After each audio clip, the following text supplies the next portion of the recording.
Más de 160 submarinos alemanes estaban operativos y Dönitz introducía continuamente nuevos barcos en las líneas de patrulla del Atlántico. Esto preparó el escenario para una confrontación épica en mayo de 1943, un mes que entraría en la leyenda de los submarinos como el Mayo Negro. En la primavera de 1943, la batalla del Atlántico estaba en juego. Los submarinos alemanes patrullaban el Atlántico Norte en manadas, amenazando los convoyes de suministro vitales para Gran Bretaña. En marzo de 1943, los submarinos alemanes están atacando. Hundieron 108 embarcaciones aliadas solo ese mes. Los oficiales aliados están desesperados y algunos temen que una victoria alemana en el Atlántico sea inminente. Marzo de 1943 marcó el punto más bajo para los aliados. Ese mismo mes, los U-Boots hundieron aproximadamente 567.000 toneladas de barcos. Un informe del almirantazgo concluyó que los alemanes nunca habían estado tan cerca de cortar la línea vital del Atlántico como en esos primeros 20 días de marzo. Para abril, el miedo era real. Gran Bretaña podía ser estrangulada. Como recordó un oficial de la Royal Navy, no hay nada más doloroso que ver un barco y escucharlo hundirse. Esa era la realidad de la guerra de convoyes. Sin embargo, incluso mientras los U-Boots celebraban su tiempo feliz, el equilibrio estaba cambiando silenciosamente. Desde finales de 1942 hasta 1943, los aliados habían estado construyendo algo nuevo, no un arma única, sino un sistema. El radar centimétrico ahora permitía a los aviones y escoltas detectar submarinos en la superficie por la noche o en mares agitados. La localización de alta frecuencia, HOFDUF, permitía a los escoltas interceptar señales de radio y rastrear manadas de lobos antes de que atacaran. El entrenamiento evolucionó. Las tripulaciones de escolta practicaban maniobras coordinadas, ejecutando ataques progresivos guiados por sonar, refinados por comandantes como el capitán Johnny Walker. Nuevas armas entraron en combate. El mortero Hedgehog disparaba proyectiles con espoleta frontal, aumentando la probabilidad de destrucción. Los aviones desplegaron el torpedo acústico Mark 24 Fido, cazando submarinos sumergidos. Llegaron más barcos. Escoltas destructor y fragatas de producción masiva llenaron los huecos.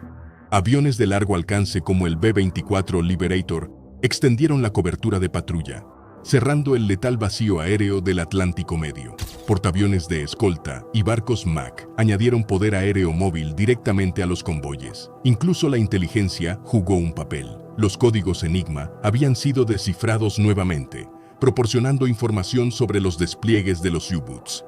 Individualmente, cada mejora importaba. Juntas, formaban una red, una defensa en capas que apenas comenzaba a revelar todo su poder. Aún así, el almirante Karl Dönitz seguía confiado. Más de 160 U-Boots estaban operativos. Creía que el Atlántico aún podía ganarse.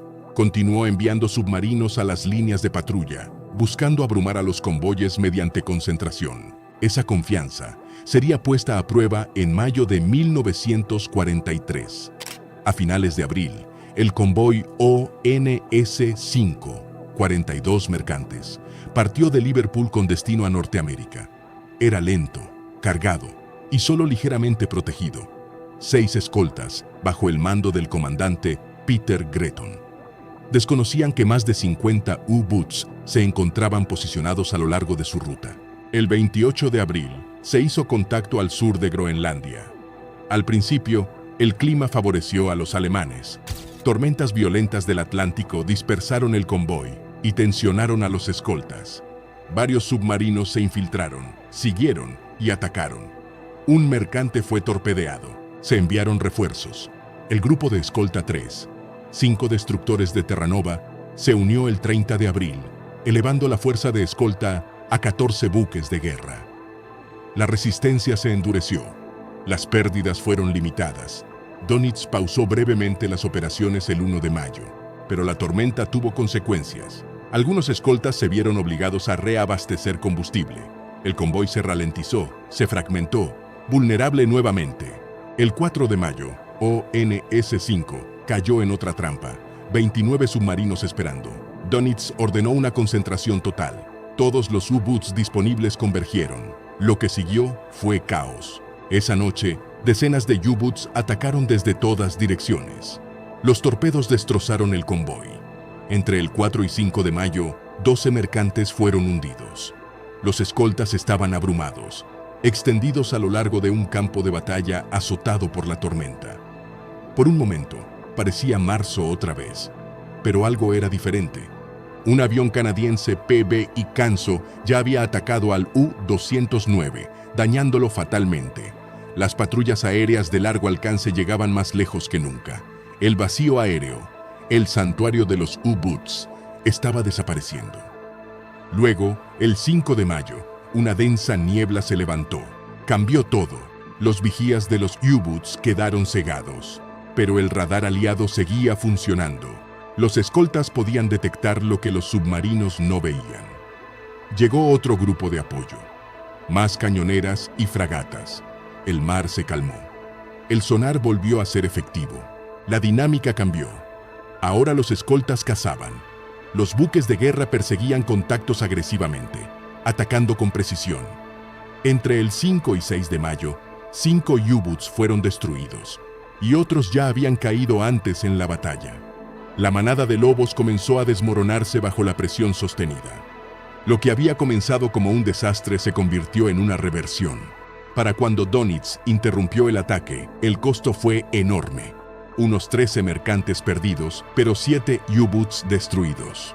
Casi 40 submarinos habían participado, y aún así el convoy sobrevivió. ONS-5 marcó un cambio, no solo en el resultado, sino en el control. Los submarinistas alemanes lo llamarían después Stalingrado en el mar, y era solo el comienzo. A lo largo de mayo de 1943, Dönitz continuó desplegando manadas de lobos, esperando recuperar el impulso. En cambio, las pérdidas aumentaron. El convoy HX-237, protegido por fuertes escoltas, y el portaaviones HMS Weiter, fue atacado, pero la defensa se mantuvo. 3 U-Boots fueron destruidos por pérdidas mínimas. El convoy SC-129 siguió. 2 barcos fueron hundidos, pero la manada atacante fue rechazada. Un U-Boot fue destruido a cambio. Luego llegó SC-130. Esta vez, 13 buques aliados y cobertura aérea constante formaban un escudo. La manada nunca alcanzó posición de ataque. Los aviones atacaron primero, dispersando submarinos antes de que pudieran coordinarse. Los escoltas cazaron a los sobrevivientes. El 25 de mayo, SC-130 llegó a Liverpool intacto, impensable meses antes. Otros convoyes repitieron el patrón. ON-184, protegido por el USS Bogue, no perdió nada. HX-239, apoyado por el HMS Archer, vio un submarino destruido y ningún mercante perdido. El patrón era claro, el cazador se había convertido en la presa. A lo largo de mayo, los U-Boots eran detectados antes, atacados más rápido y destruidos con mayor frecuencia. Las tasas de éxito colapsaron. La supervivencia se desplomó. Los números contaban la historia. Aproximadamente 40 U-Boots fueron perdidos en mayo de 1943, alrededor de una cuarta parte de toda la flota operativa. En los meses anteriores, las pérdidas promedio habían sido 14. Ahora las pérdidas casi se triplicaron en un solo mes. Más devastador fue el costo humano. Más de 1.800 submarinistas murieron. Solo una fracción sobrevivió. Tripulaciones experimentadas, veteranos, oficiales, futuros comandantes, desaparecieron. Estas no eran pérdidas que pudieran reemplazarse rápidamente. Mientras tanto, las pérdidas de transporte aliado cayeron drásticamente. Solo se hundieron unas 264.000 toneladas, menos de la mitad del total de marzo. Solo en batallas de convoy, los U-Boots hundieron 19 barcos, mientras perdían 20 submarinos. Fuera de ONS-5, la proporción fue aún peor, 6 barcos hundidos por 13 U-Boots perdidos. El equilibrio había cambiado decisivamente. Para Dönitz, la situación era incomprensible. Sus comandantes informaban ser cazados sin cesar, por barcos, por aviones, por tecnologías que parecían negar completamente el sigilo. El radar los detectaba de noche. Los aviones los atacaban en medio del océano. Los escoltas se coordinaban como un solo organismo. Intentó ajustes. El 27 de abril ordenó que los submarinos cruzando la bahía de Vizcaya viajaran sumergidos de noche y emergieran brevemente de día. El resultado fue desastroso. La aviación aliada dominó los cielos diurnos. Los submarinos que emergían para recargar fueron vistos y destruidos. Al menos 6 se perdieron solo en tránsito ese mes. La moral colapsó. Las manadas de lobos, antes depredadores agresivos, ahora eran defensivas, reactivas, vulnerables. Los comandantes describieron operaciones como suicidas. Uno las comparó con llevar a su tripulación a una muerte segura. A finales de mayo, la conclusión era inevitable. Dönitz ordenó la retirada. Los U-Boots fueron retirados de las rutas de convoy del Atlántico Norte. Las operaciones se detuvieron. Los submarinos sobrevivientes se reubicaron más allá de la cobertura aérea aliada, en aguas más profundas, teatros secundarios, donde la supervivencia pudiera mejorar. El Atlántico, una vez dominado por manadas de lobos, quedó en silencio. Incluso Adolf Hitler se opuso a la decisión, pero Dönitz sabía que continuar significaba aniquilación. Su propio diario de guerra registró el impacto. Pérdidas descritas como un golpe fuerte e inesperado. El Mayo Negro había roto la fuerza. Los U-Boots regresarían más tarde en 1943 con nuevas tácticas y tecnologías, snorkels, diseños mejorados, pero el momento estratégico había pasado. Nunca volverían a recuperar la dominancia. El Mayo Negro se convirtió en el punto de inflexión de la batalla del Atlántico. Los convoyes comenzaron a navegar con seguridad creciente. La construcción naval aliada superó las pérdidas. La táctica de manada de lobos, el núcleo de la estrategia alemana, había sido derrotada. Más importante aún, los aliados tomaron la iniciativa. A mediados de 1943, ya no estaban defendiendo, estaban cazando. Los U-Boots eran atacados en tránsito, en aguas costeras, incluso cerca de sus bases. La línea vital del Atlántico estaba asegurada. Eso lo cambió todo. Con rutas de suministro seguras, Gran Bretaña permanecía sostenida. Tropas y material estadounidenses cruzaban el océano libremente. La preparación para el día D se volvió posible. Ganar el Atlántico no fue solo una victoria naval, fue la base para toda operación aliada en Europa. Los historiadores compararían más tarde el Mayo Negro con batallas decisivas en tierra. La frase Stalingrado del Atlántico captura su importancia. No solo una derrota, sino un colapso del que era imposible recuperarse. La batalla del Atlántico continuaría hasta el final de la guerra. Los U-Boots aún lucharían, aún hundirían barcos, aún evolucionarían. Pero después de mayo de 1943, el resultado ya no estaba en duda.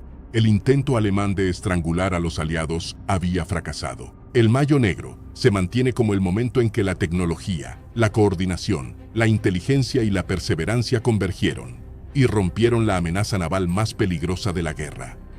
El Atlántico había sido ganado, y con él se aseguró el camino hacia la victoria en Europa.